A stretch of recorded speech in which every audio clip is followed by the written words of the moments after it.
because it's a huge responsibility to share with teachers who are experienced and who are passionate and who are changing the world one classroom at a time. So thank you everybody for joining us. I hope that I can collaborate in a bit to your expertise and to provide some sort of tools that you can apply in your ELT from now on. So that being said, today's topic is English for the Future, promoting critical thinking in the EFL classroom. Today, everybody is talking about critical thinking, and then there are a lot of myths, and it becomes trendy. But then it might not be as new or as innovative as the media wants to tell us. So to do that, we are going to be covering today the concept of critical thinking, its importance in the classroom, in the EFL classroom, then some ideas to foster it with your students, no matter the age or the grade level or the language proficiency level.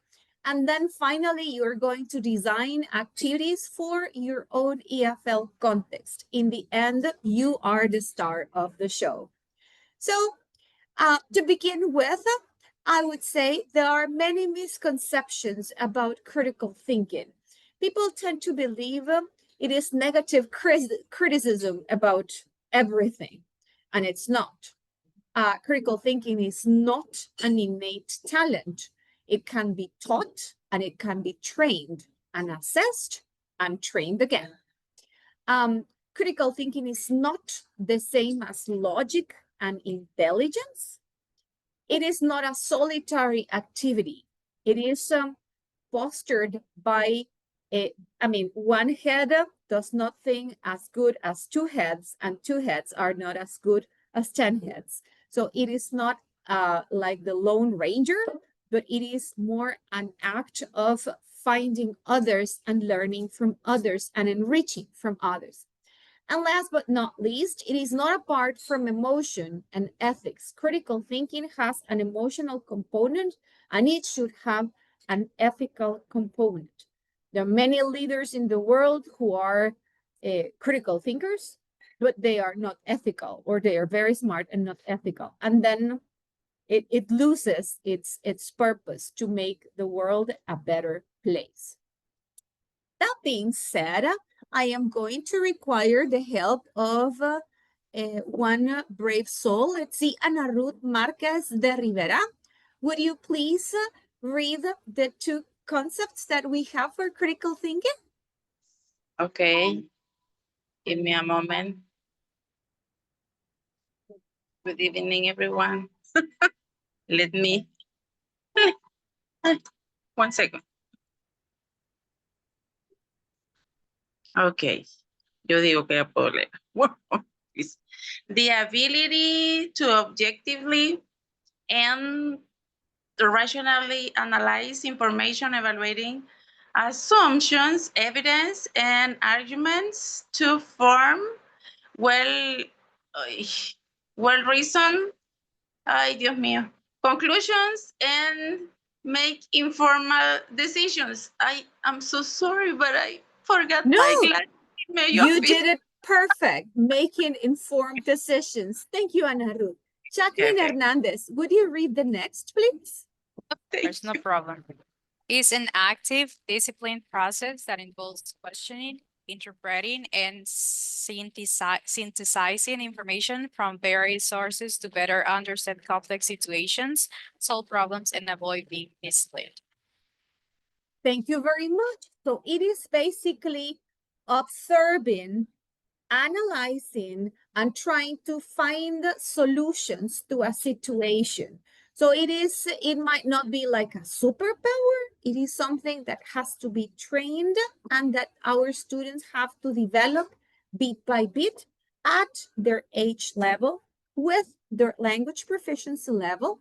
And all we have to do is provide feedback and help them develop. Thank you very much to both of you. then, wait, there's something about, okay. So then there are some advantages about critical thinking. And one of them is related to a lifetime skill. Critical thinking is important for our whole life. Then it can be a key to success in our careers. It can also bring a broad range of cognitive learning. It improves our relationships, like when we are able to identify that something's not going okay or someone is not necessarily following or agreeing with what we are saying, it is necessary. And finally, it enhances creativity because we are constantly looking for the possibility of finding solutions to all the problems. Now, why in the EFL classroom? So people tend to believe that critical thinking happens only in the math class or only in the social studies class, but it happens everywhere. And when it comes to second language acquisition or foreign language acquisition, it fosters independent, analytical, and self-confident learners.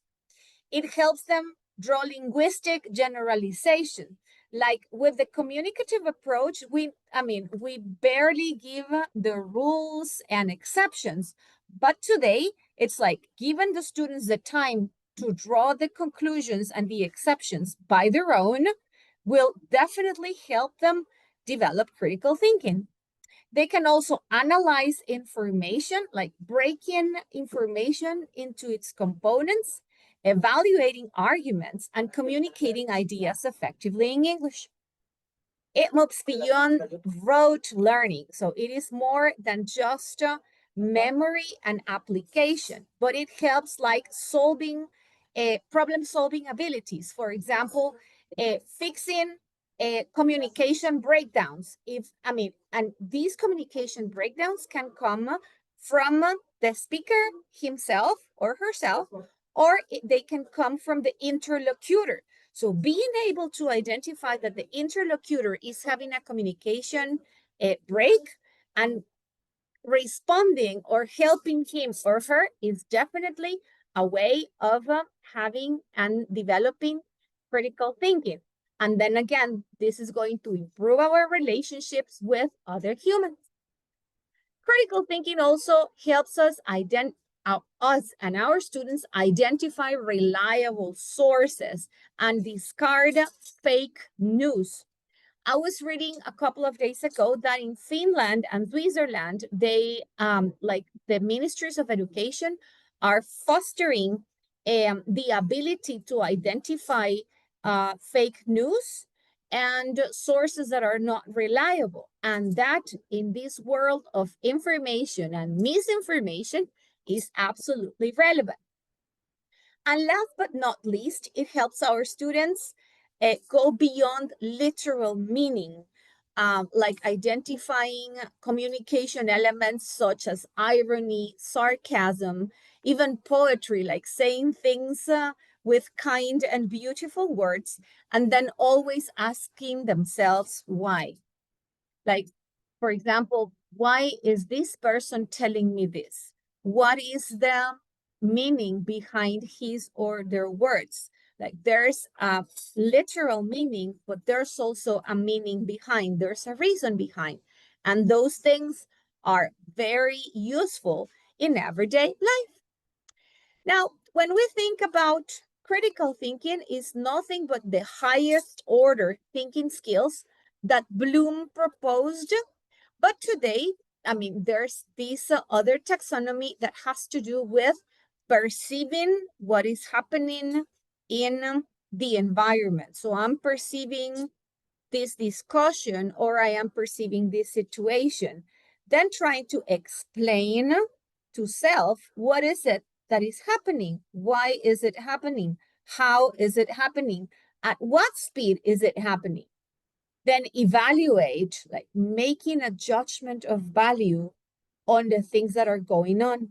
then making inferences on what's behind. Then there's another possibility, which is the recognition of fallacies. Like, and this is something like critical thinking is something that is naturally developed by teenagers. Like when your kids, like I have an 18-year-old, but by the time she was 13, she started to become a critical thinker. And she would say, Mom, so why are you giving me this rule? And this rule applies to me, but it does not apply to you. And that was the recognition of a fallacy. In that case, it was something very simple as a rule for home, but it can also happen in other contexts. And finally, self-regulation. Critical thinking has a component of not only thinking, but being able to react adequately and peacefully without without offending or without making the other person feel bad. Like even if you recognize a fallacy, and you don't want to make the other person feel bad. So indeed, these are like high order thinking skills, but there is a sequence and all of them can help the development of critical thinking. So when we think about the way we teach, normally at the lowest language proficiency level, there's bottom-up reasoning. Like we go from simple to complex. Like in general, when we are teaching English, that's what we do. So we go verb to be, then verbs in simple present, then negative statements, then questions, yes or no questions, etc. So we go progressively from simple to complex. In those occasions in which we help our students develop bottom-up reasoning, our help or our support to help our students develop critical thinking can go exactly that way, bottom up. So brainstorming, scaffolding tasks, exercises that can help them determine whether a statement is a fact or an opinion, picture-based reasoning, fostering metacognition, like why is this happening? How am I learning? And how would I learn better? And is there a generalization that I can make about this?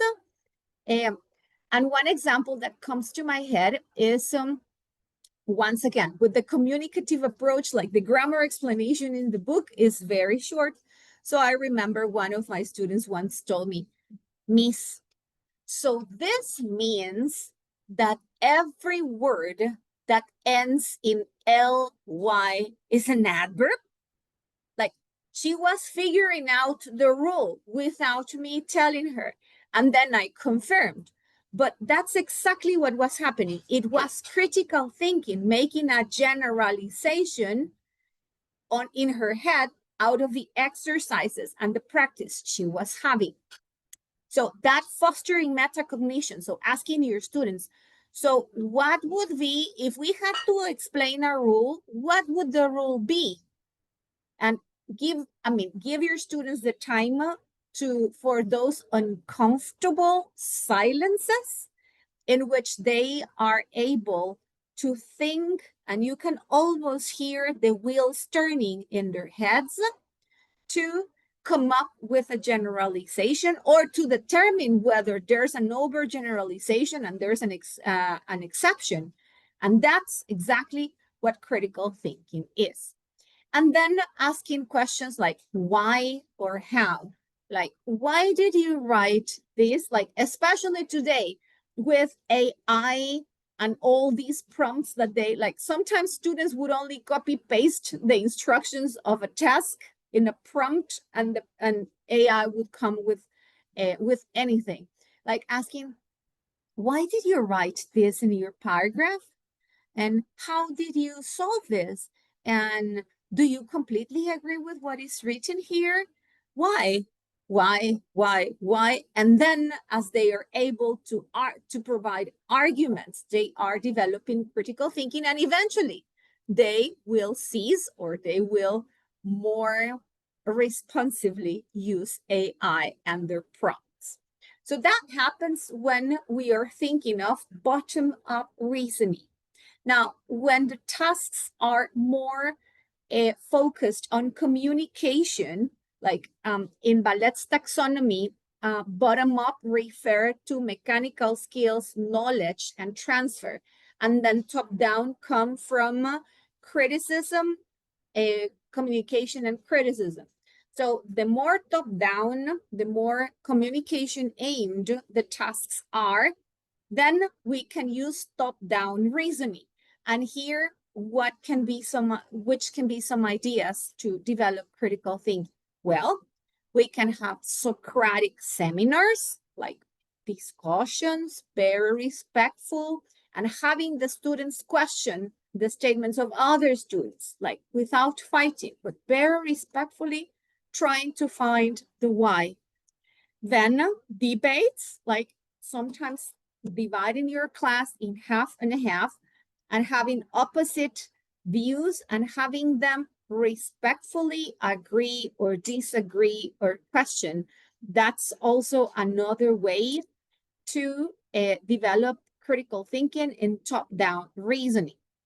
Then role-playing and having the students give like their own feeling to the role play. So like one script can have some meaning with some intonation versus role playing with a different intonation.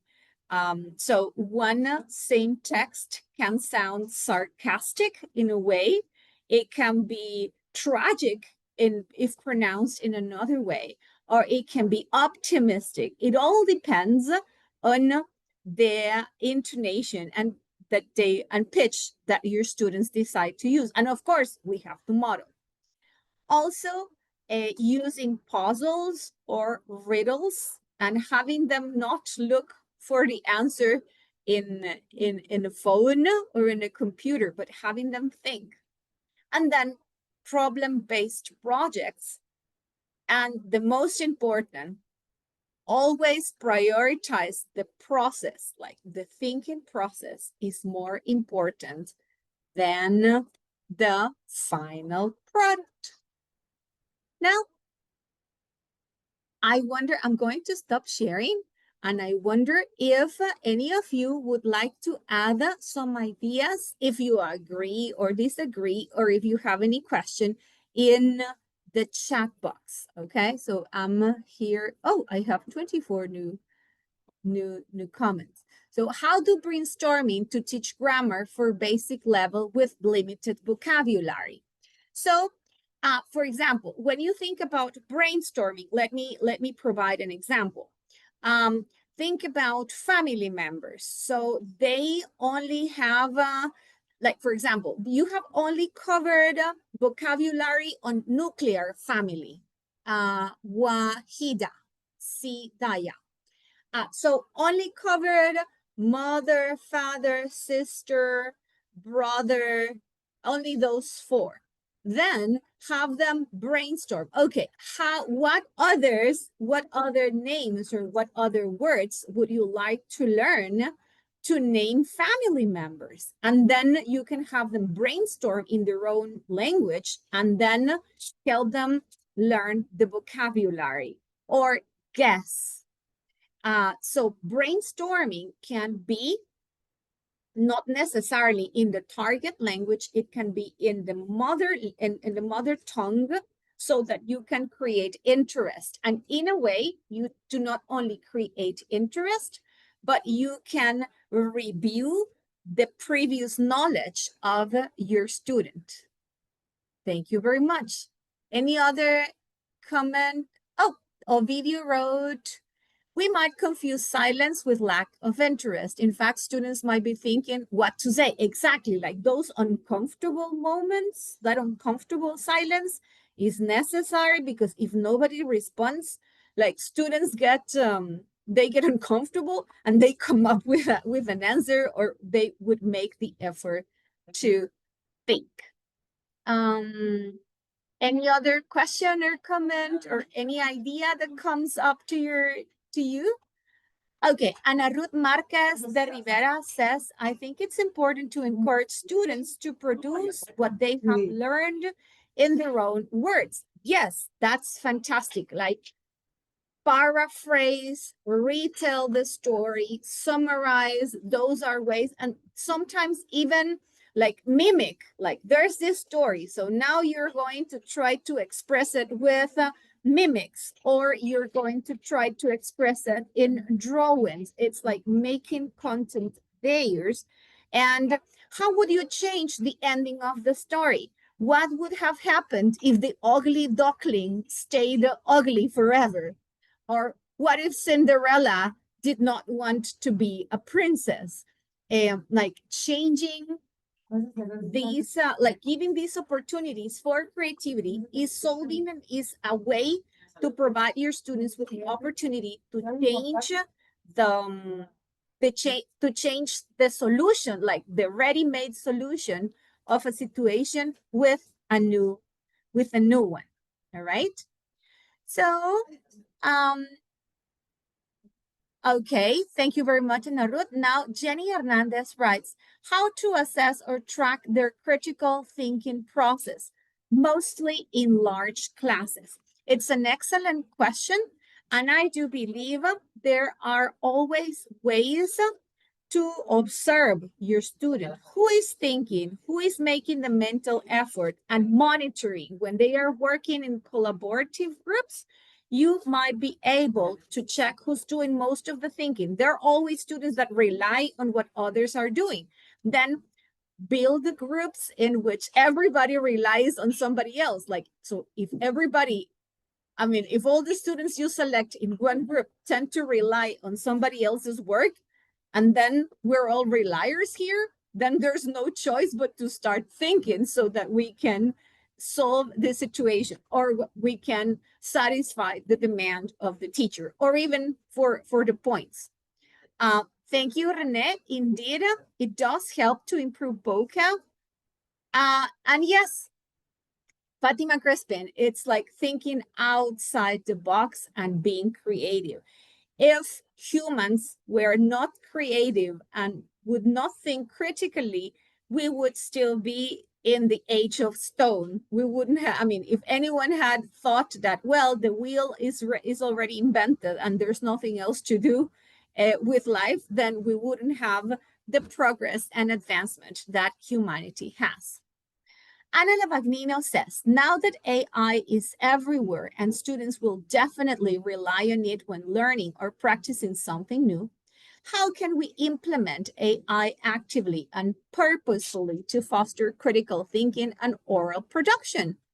That's excellent. That's an excellent question. I have carried out some experiments with my students. I sometimes pose a problem, and I ask my students, okay, copy paste the problem and ask ChatGPT to give you a solution. And it will come with a solution. And then I said, okay, now think about that solution. Is that what you have? I mean, now imagine that the problem belongs to a friend. Do you think that's the correct advice you would give them? Yes or no? Or what are the elements missing? Or what is it that that the AI is not taking into consideration? And they would come up with more ideas, or refining or correcting what AI is doing. Thank you so much.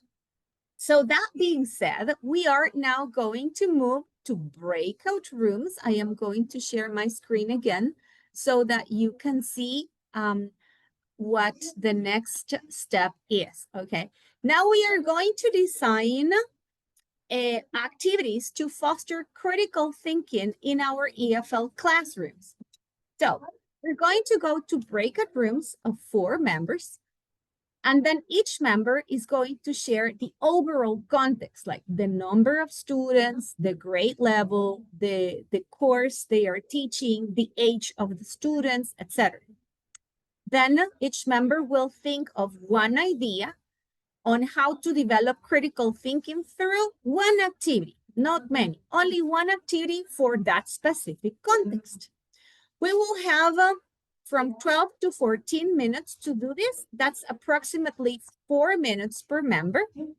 And when we come back from the breakout room after 12 or 14 minutes, you are going to share some of the ideas you came up with. So I wonder if Elmar Bonilla, can you please tell us what is it that we will do in the breakout rooms? Okay, hello, Karen. Nice to meet you. Thank you for the opportunity. Well, I can explain the activity, even though that I get into the session a little bit late, so I need to catch up with the first concept and idea. But when I get to the meeting room, I think I will get it. So the activity is that we have to explain or choose an activity to develop in the classroom on how to develop critical thinking with our students. Yes. And that is going to be based on what? These activities to develop critical thinking are going to be based on what? Can somebody help him?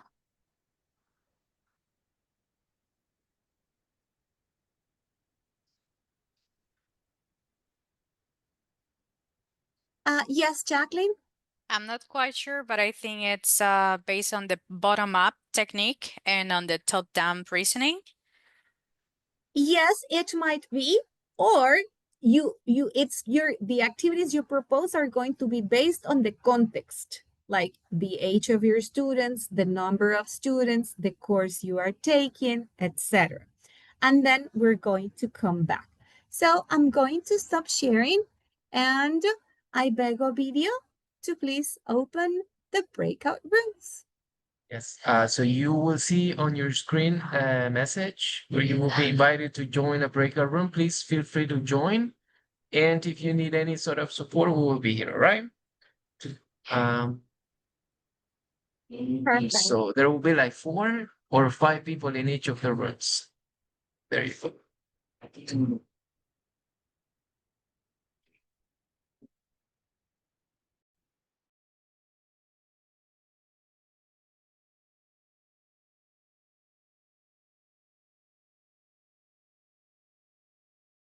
Our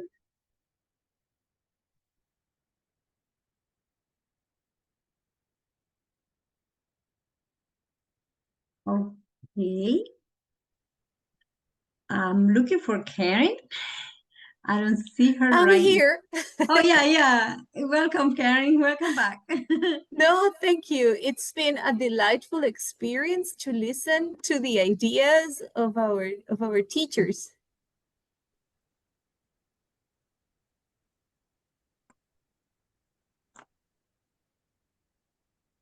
Okay,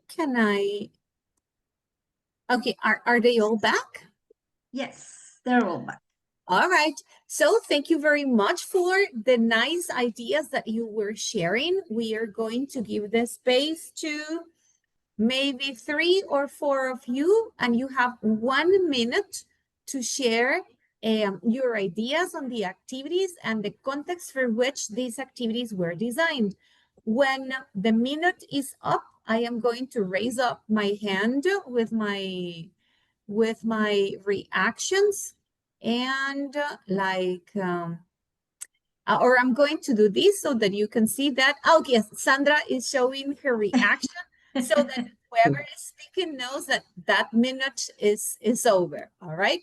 So we are now opening the space for volunteers to open their mics and share their ideas of activities to develop critical thinking in the EFL classroom. Yes, Jaime Alexis. Okay, I'm going to take advantage of my good internet connection, right? Because I am driving home.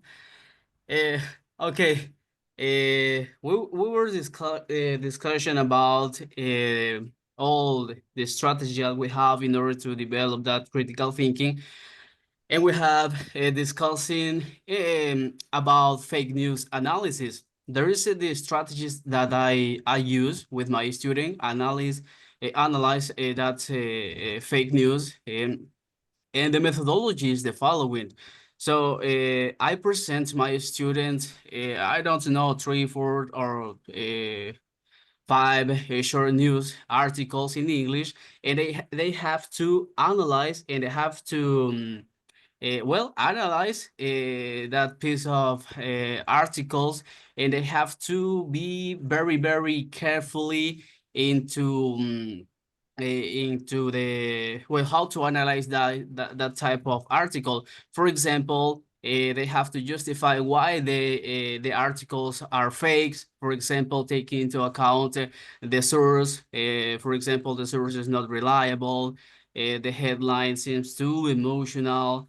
Or for example, there are no facts to support this the claim, and all the characteristics that they can analyze all the fake news. And I think that with that strategies we can develop, or students can develop that critical thinking.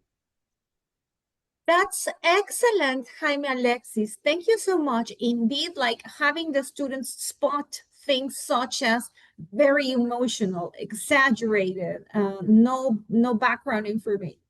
Absolutely. Thank you very much. It's very useful. Somebody else?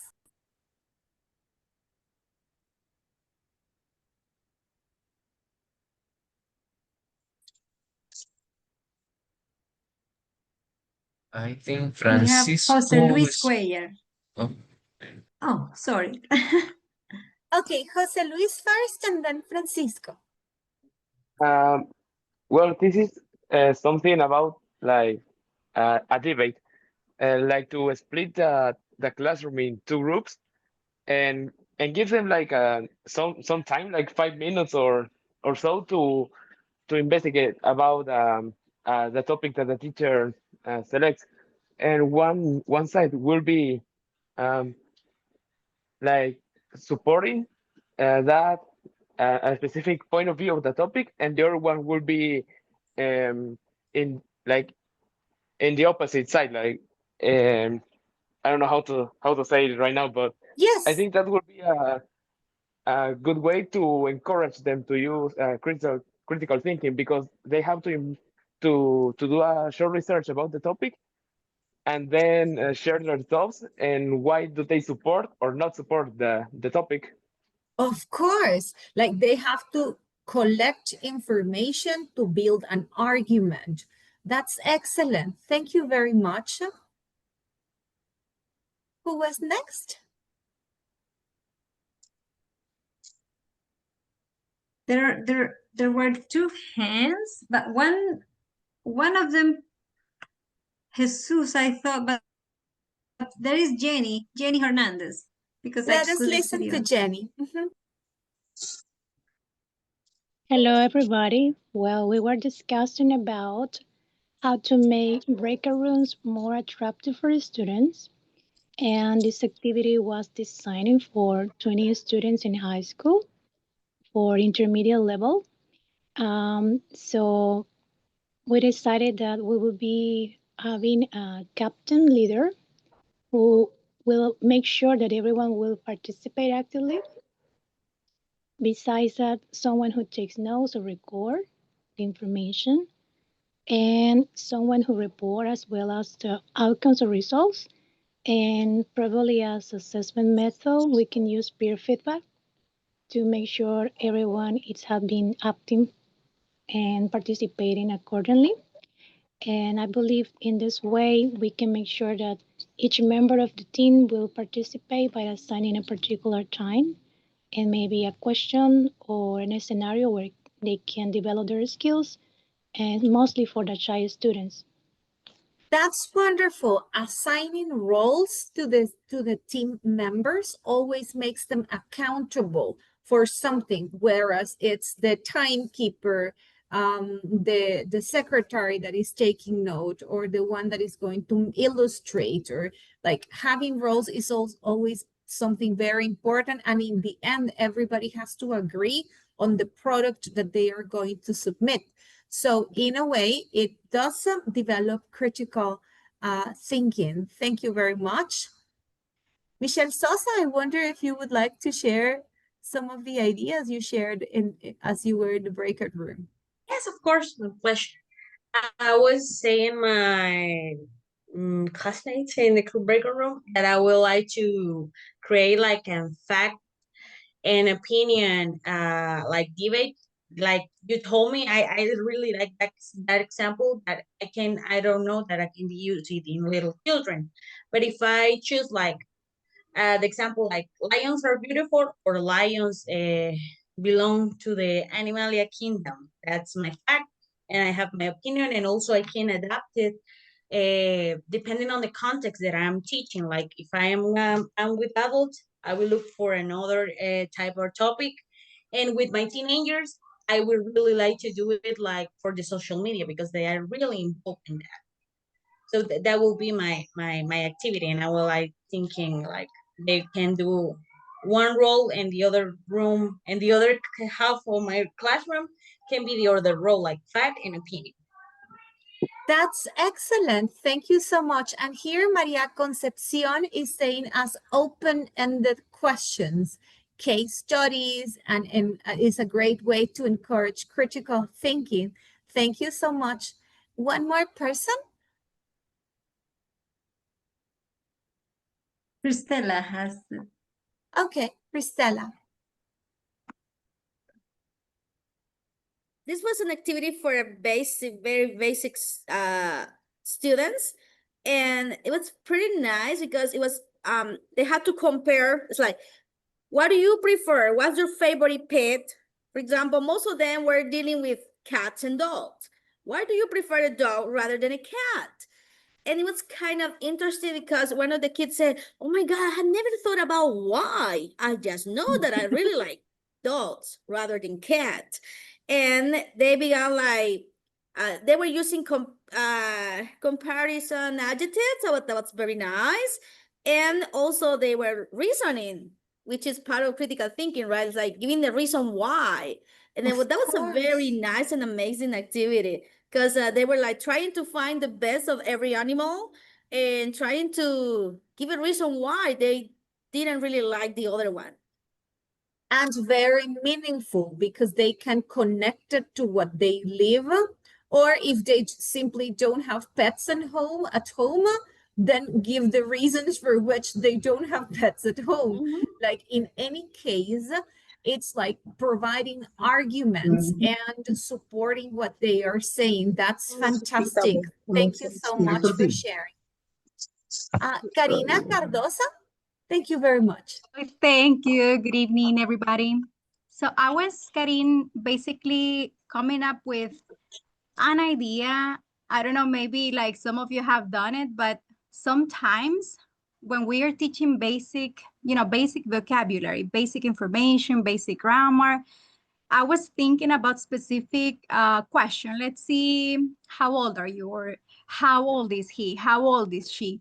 Sometimes we just tell our students, okay, everybody copy, memorize it at home. That's the homework, new vocabulary.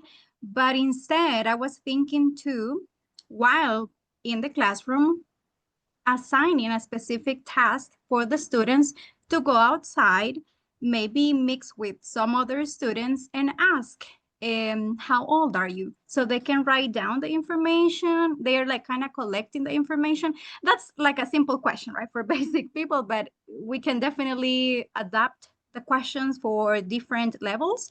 So they are collecting the data, information, then they go to the classroom again, and then they share the information, like kind of presenting the information. So it will be like a different idea, like a more fun idea to teach, like I was saying, different vocabulary, grammar, etc. And not just tell our students, this is a topic, copy and practice with the Fill in person the next. blanks, exactly. Exactly. So yeah, that was my idea. Thank you. That is just fantastic. Thank you very much. Those of you who have been able to participate through the chat box, or those of you who have been able to open your mic, I'm hereby sharing my resources, and that's my contact information. So I'm going to stop sharing, and we are getting back to Sandra again. Yes.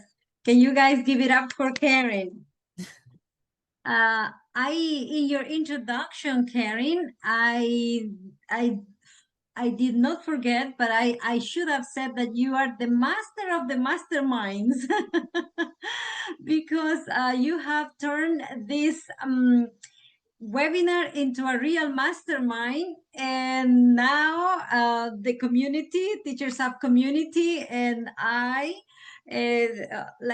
want to honor your presence and your gift, your time with this certificate of appreciation. Thank you for sharing your knowledge, for empowering us, for giving us a voice to talk, to think.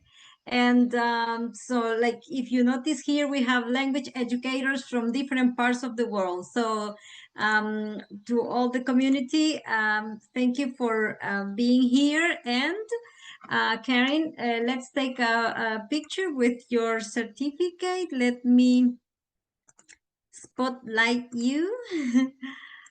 Yes, here we go. 3, 2, 1, and Ovidio takes the picture. Thank you so much. Very, very good. Okay, so Karen, from here we have some announcements, but if you want to stay so that you can see all the activities that Teachers Hub is doing on a daily basis, please stay. Okay, so if you remember, we are preparing